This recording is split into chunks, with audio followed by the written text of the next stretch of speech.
Ideally, they want a class list, so the class list will be available. I'll send them to you all the email addresses. So what I want to quickly do is to go through the course outline and then cover what we want to cover. All the slides will be available on Blackboard. Okay, all the slides that will be available on Blackboard. I've also requested that a copy of the textbook be also put on short loans in the library. Trust you me, you will not pass the module if you don't go and look in the textbook. The slides are not enough, we only cover the basics that are needed. Now, on your course outline, let's go through the course outline, the first page here. Okay? If you don't have a course outline, there's some at the door here. Okay, just share with someone and then pick them up. We've got a lot to do. Okay, on the first page of the course outline, okay, noise is a big issue. Okay, this is the second warning. If I complain again about noise, I'll simply back up and leave you guys. I'll assume chapter 1 has been covered. Okay, if you're making noise, please keep quiet for the last time. We need to progress. On your course outline, it's actually written that we start at 11:30. The point of correction is actually 11:40. Okay, just make a point of correction that we start at 11:40. However, if the venue is free at 11:30, I'll be here in case you want to consult or anything. My office is in Low Building, okay, room 27. Okay, if you're going to come see me, please drop an email to say I want to come see you or talk about the course-related issues. Please make sure you drop an email. And the reason why I do that is because there are 400 of you. I don't want 400 people all in that corridor knocking to come see the lecturer, okay? Please make it a point that you drop an email first before you come see me. And then my email address is there, okay? Phone number is there. Now, the second bit, which is tomorrow, starts at 2 until 3:25. Okay, so we only have double periods for this module. Okay? And then you've got the bit that tells you the schedule of what we're going to cover. Okay, can you see that? Today is Tuesday, the 8th of April, and by the 14th of May, we should be finished. In fact, by the 14th of May, you should be knowing your DP for the module. Okay, this is how thorough and how compact this module is going to be run. Okay, the topics are there. What I want to bring to your attention is on the assessment bit. Okay, on your right-hand side. On the 29th of April, you're supposed to hand in an assignment. Okay? You're going to hand in the assignment in the postgraduate student office there, the business management office there, and the person that you're going to hand in the assignment to is written on the assignment. On the 30th of April, okay, there's a class test, and I've already told you what the class test is going to be, chapters 1 to chapter 5. Okay? Chapter 1 to chapter 5. Is there a problem? What's the problem? It's too much. What would you have wanted? What would you have wanted? 1 to 3. Okay, let me tell you something about chapters 1 to 3. Chapter 1 is only a tiny bit, just an introduction to the module. In fact, it's written there, overview and introduction to HRM.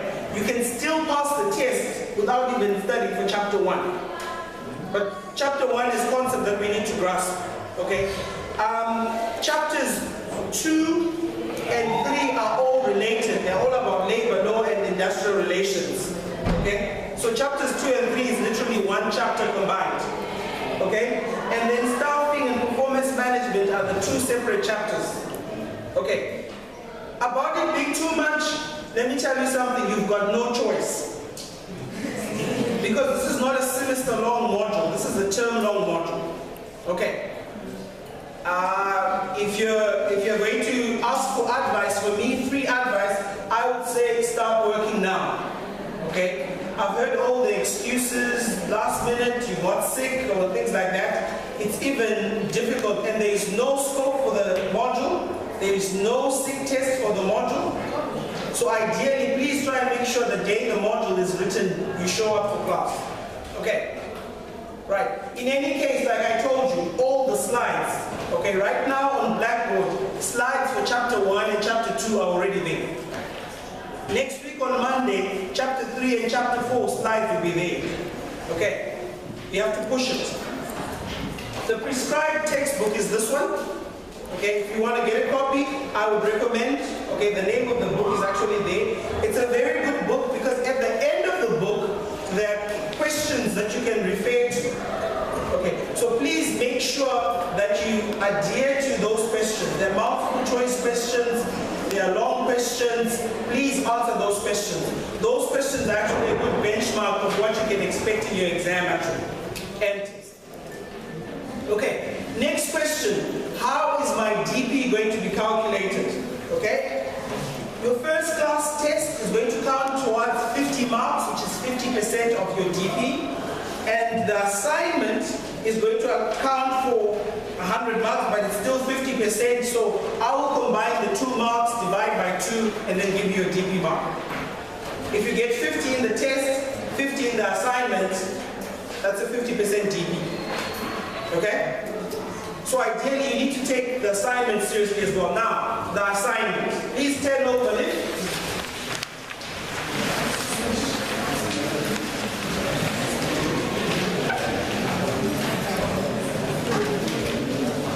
Okay, you are expected to do an assignment, and overlift, I've got instructions about the assignment, okay? It's due on Tuesday, the 29th of April, non-negotiable.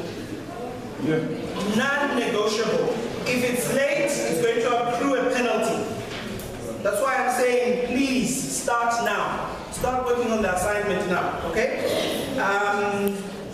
A minimum of 2,000 words and a maximum of 3,000 words. Okay. Now, tomorrow I'm going to show you how to use Turnitin. Okay, have you heard of Turnitin? Okay. I'll tell you a funny story, and you're going to laugh, but there are tragic consequences in the story. One student, first term in a module I was teaching in Bishop, decided that they were too lazy to do the assignment. So what did they do? They just went online, copied some piece of work from other people, and just pasted them in the assignment. We ran it in Turnitin. Turnitin showed us where the plagiarism had happened and where the student had taken the work. And we did not even hesitate to give the student a 0. Okay, there's something about putting an honest day's work that you need to learn. Okay, an honest day's work is not sitting in the lab and just cutting and pasting. Okay, an honest day's work requires you to sit down, ask yourself, critique, what am I doing? Synthesize the information that you're collecting. How can I put it all together? Okay. If you need help with the assignment or how to structure or any basic help with regards to assignment, I'm there to ask for help. But please don't come to my office 2 days before the assignment is due. Start thinking about the assignment now, okay? Now, when you submit your assignment, I want you to submit also this form right at the back. It's called a plagiarism declaration form. Okay, this is just to say you understand the rules around plagiarism and that you've not plagiarized. So the most obvious thing you need to do is don't plagiarize. Okay? Please sign it, write your name, your student number, and all the details that are needed there. Okay? Right. The outcomes. Let's look on page 2.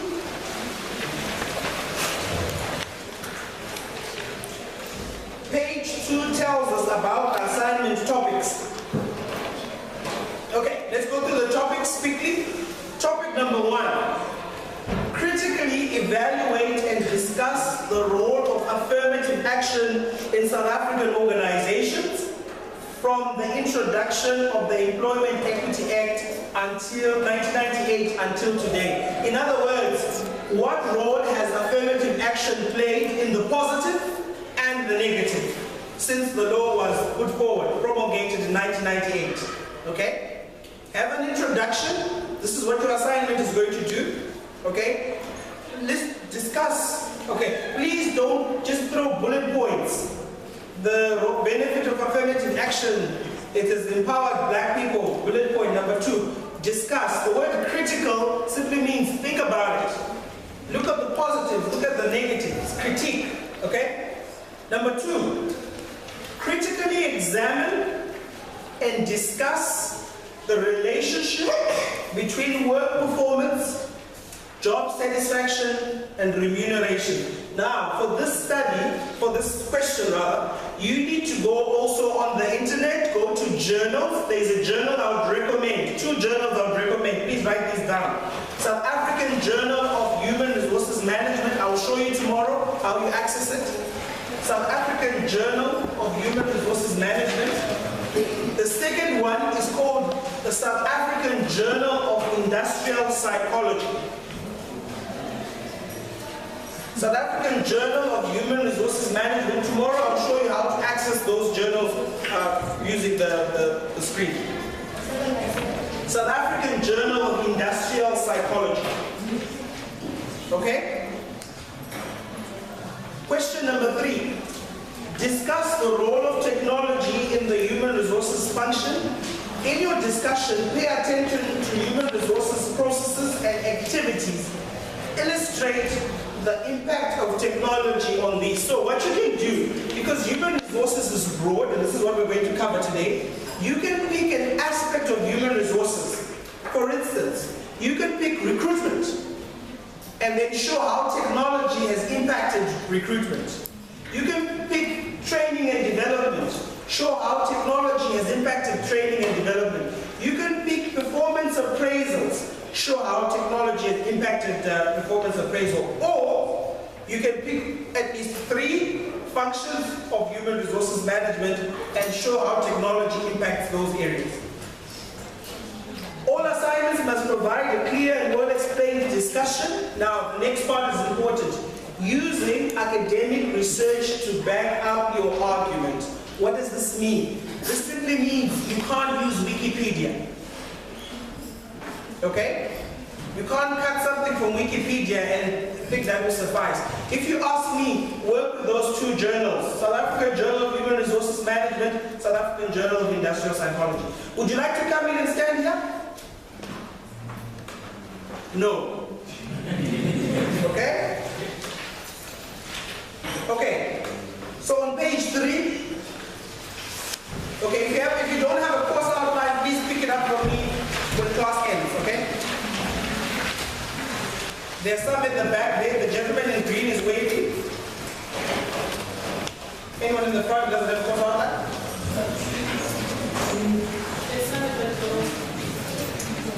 Ask the others in the back. Okay, so page 3. Are we all on page 3? Okay, page 3. Important details there. Tuesday, the 29th of April, by 2 p.m. Okay, it doesn't mean by 2:30. Ideally, start working on it now. You know, there's a law that goes, anything that will go wrong on that day. Could be a blackout on that day. If you start working on it now, you save all those disappointments. Now, when you submit the assignment, I want to see the assignment, number 1.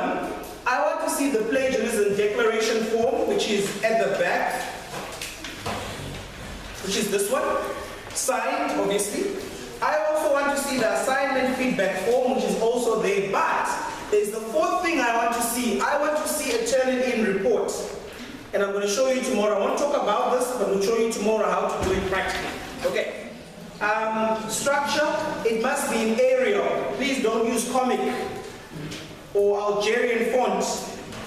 Okay. It must be in Arial, font size number 12. Okay. And then students are interesting people. Some people think they increase the size of the font.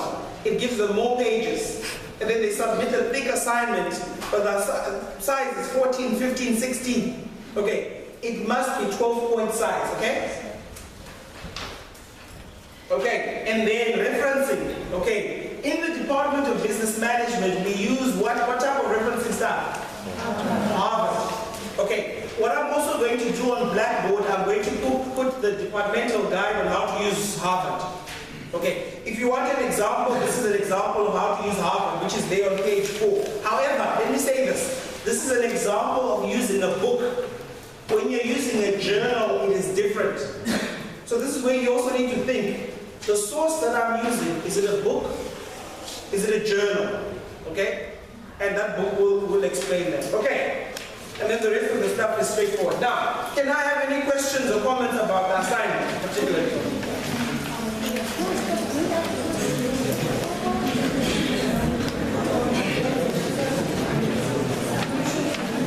Questions? Okay, one of the things I like and always encourage is be open. Let's talk. You guys are also stakeholders to this process of learning. Any questions from you about the module in general? Anything you want to know before we start? What time did we finish today? What? 20 past 1. Thank you. Okay? Any questions? Okay, I need someone to serve as the class rep, 2 people. Okay? Anyone interested? Okay. See me after class 1. Can I have a guy as well? Okay, guys, anyone wants to be a class rep? What's the benefit?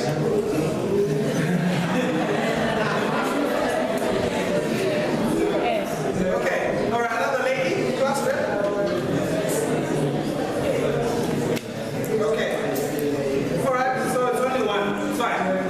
All right, last time, any questions? Anything that you have in your mind that you feel, no matter how silly it is, you want to ask, please ask now.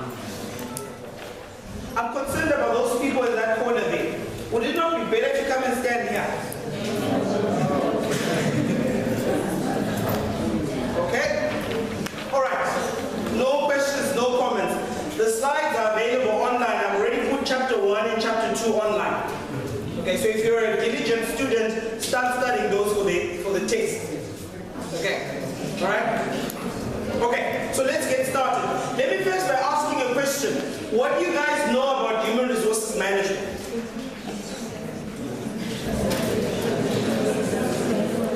What do we know about human resources management?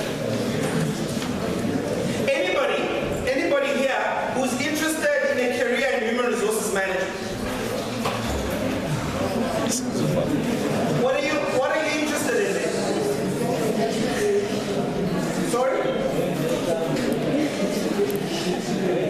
Okay. Right.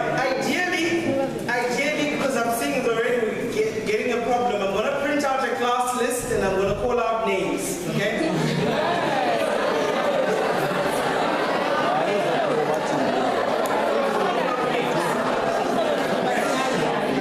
Right. So let's get started.